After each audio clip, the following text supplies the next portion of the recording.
আসসালামু আলাইকুম। আলহামদুলিল্লাহ এই যাত্রায় আল্লাহ রাব্বুল আলামিন আমাদেরকে অনেক বড় একটা বিপদ থেকে বাঁচিয়ে দিয়েছেন।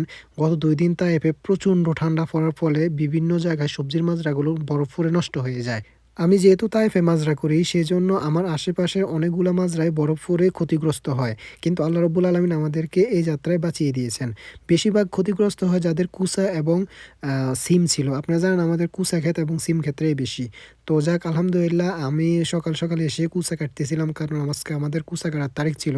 তো আপনারা দেখেছেন আমার কুচা কাটা প্রায় শেষ হয়ে গেছে। এখন আমি চলে আসছি মেশিং স্টার্ট দিতে।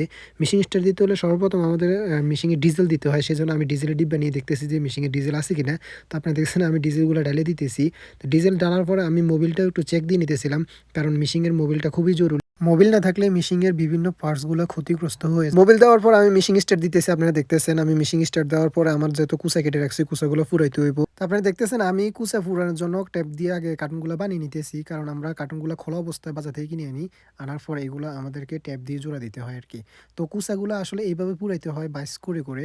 যদি আপনি বাইস করে কুচা না ফুরান তাহলে এগুলা আমরা যেহেতু পাইকারি বাজারে বিক্রি করি, তো এগুলা কার্টুন ফুরিয়ে তারপরে দিতে হয় আরকি।